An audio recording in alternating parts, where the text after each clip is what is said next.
भगवान राम की नगरी अयोध्या में 22 जनवरी 2024 को श्री राम मंदिर में रामलला की प्राण प्रतिष्ठा होगी। इस अवसर पर खास बनाने के लिए व्यापक तैयारियां की जा रही हैं। मंदिर के उद्घाटन के साथ ही अयोध्या में बन रहा राम मंदिर भारत समेत दुनिया भर में फैले हिंदुओं के लिए आस्था का एक बड़ा केंद्र होगा। आइए हम आपको इतिहास की तरफ ले चलते हैं। किस्सा 1526 से शुरू होता है। ये वो साल था जब मुगल शासक बाबर भारत आया। 2 साल बाद बाबर के सूबेदार मीर बाकी ने अयोध्या में एक मस्जिद बनवाई। यह मस्जिद उसी जगह बनी जहां भगवान राम का जन्म हुआ था। बाबर के सम्मान में मीर बाकी ने इस मस्जिद का नाम बाबरी मस्जिद दिया। ये वो दौर था जब मुगल शासन पूरे देश में फैल रहा था। मुगल और नवाबों के शासन के दौरान 1528 से 1853 तक इस मामले में हिंदू बहुत मुखर नहीं हो पाए। 19वीं सदी में मुगलों और नवाबों का शासन कमजोर पड़ने लगा। अंग्रेज हुकूमत प्रभावित हो चुकी थी।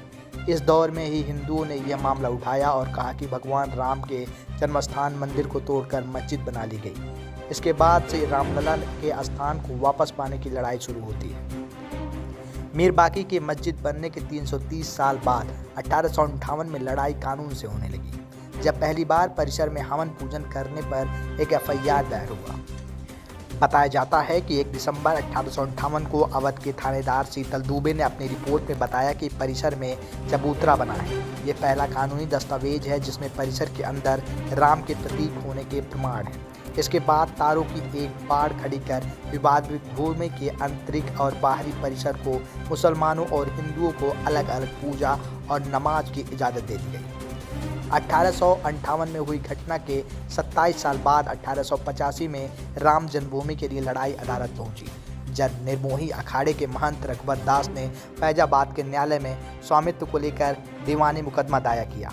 दास ने बाबरी ढांचे के बाहरी आंगन में स्थित राम चबूतरे पर बने अस्थायी मंदिर को पक्का बनवाया और छत डालने की मांग कर दी। जज ने फैसला सुनाया कि वह हिंदुओं की पूजा अर्चना का अधिकार देगा, लेकिन वह जिलाधिकारी के फैसले के खिलाफ मंदिर को पक्का बनाने और छत डालने की अनुमति नहीं दे सकता।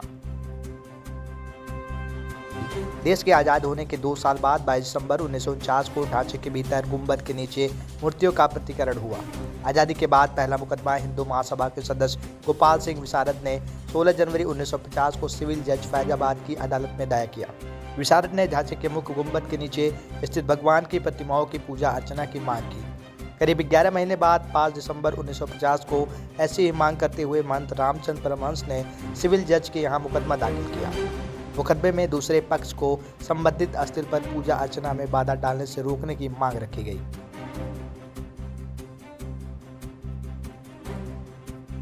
3 मार्च 1951 को गोपाल सिंह विशारद मामले में न्यायालय ने मुस्लिम पक्ष को पूजा अर्चना में बाधा न डालने की हिदायत दी। ऐसा ही आदेश परमहंस की तरफ से दायर मुकदमे में भी दिया गया। 17 दिसंबर 1959 को रामानंद संप्रदाय की तरफ से निर्मोही अखाड़े के 6 व्यक्तियों ने मुकदमा दायर कर इस स्थान पर अपना दावा ठोका। साथ ही मांग रखी कि रिसीवर प्रियदत्त राम को हटाकर उन्हें पूजा अर्चना की अनुमति दे दी जाए। यह उनका अधिकार है। मुकदमों की कड़ी में एक और मुकदमा 18 दिसंबर 1961 को दर्ज किया गया। यह मुकदमा उत्तर प्रदेश के केंद्र सुन्नी वक्फ बोर्ड ने दायर किया। यह कहा कि जगह मुसलमानों की है, ढांचों को हिंदुओं से लेकर मुसलमानों को वापस दे दिया जाए, ढांचे के अंदर मूर्तियां हटा दी जाए। ये मामले न्यायालय में चलते रहे। फैसले की बात करें उससे पहले राम काज के लिए कुछ और आंदोलन की तरफ चलते हैं। बात 1982 की है। ये वो साल था जब विश्व हिंदू परिषद ने राम कृष्ण और शिव के स्थलों पर मस्जिदों के निर्माण की साजिश करार दिया था। इसकी मुक्ति के लिए अभियान चलाने का ऐलान भी किया था। 2 साल बाद 8 अप्रैल 1984 को दिल्ली में संत महात्माओं हिंदुओं ने अयोध्या के श्री राम जन्मभूमि स्थल की मुक्ति और ताला खुलवाने के आंदोलन को फैसला किया। जनवरी 1989 में प्रयाग की कुंभ मेले के दौरान मंदिर निर्माण के लिए गांव-गांव शिला पूजन कराने का फैसला हुआ। साथ ही 9 नवंबर 1989 को श्री राम जन्मभूमि स्थान पर मंदिर के शिलान्यास की घोषणा की गई। काफ़ी विवाद और खींचतान के बाद तत्कालीन प्रधानमंत्री राजीव गांधी ने शिलान्यास की इजाज़त दे दी। बिहार निवासी कामेश्वर चौपाल ने शिलान्यास करवा दिया। आंदोलन तेज हो रहा था। इस बीच लाल कृष्ण आजवाड़ी रथ लेकर निकल पड़े थे। इस यात्रा में राम जन्मभूमि आंदोलन को और धार दे रही थी। देश की राजनीति तेजी से बदल रही थी। आगवाड़ी गिरफ्तार हुए। गिरफ्तारी के साथ केंद्र में सत्ता परिवर्तन भी हुआ। भाजपा के समर्थन से बनी जनता दल और सरकार गिर गई। सरकार के समर्थन से चंद्रशेखर प्रधानमंत्री बन गए। ये सरकार भी ज्यादा दिन नहीं चली।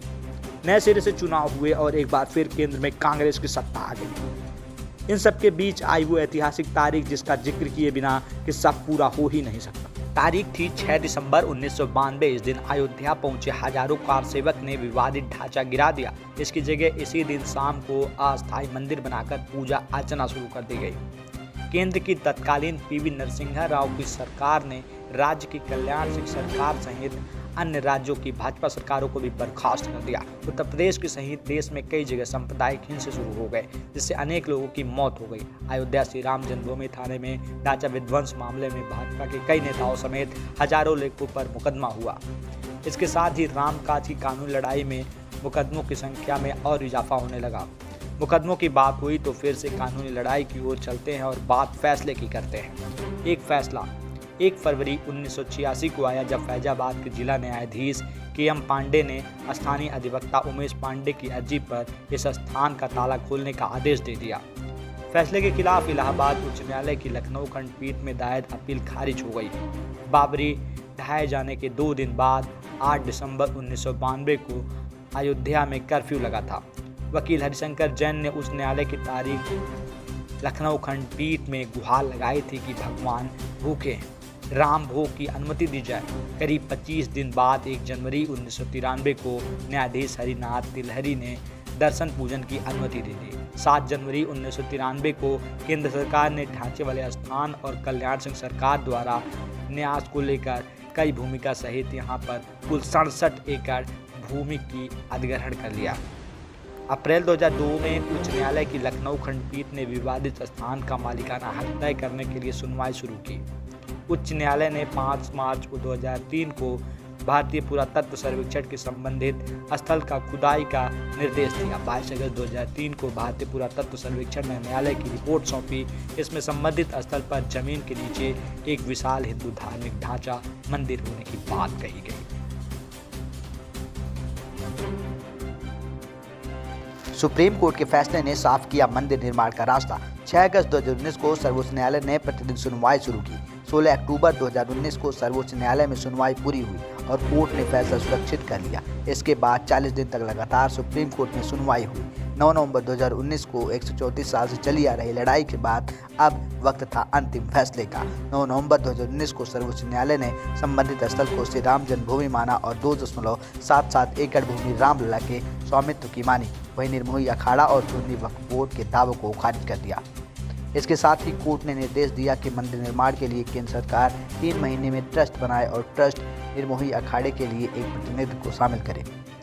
इसके अलावा यहाँ भी आदेश दिया गया कि उत्तर प्रदेश की सरकार मुस्लिम पक्ष को वैकल्पिक रूप से मस्जिद बनाने के लिए 5 एकड़ भूमि किसी उपयुक्त स्थान पर उपलब्ध कराए।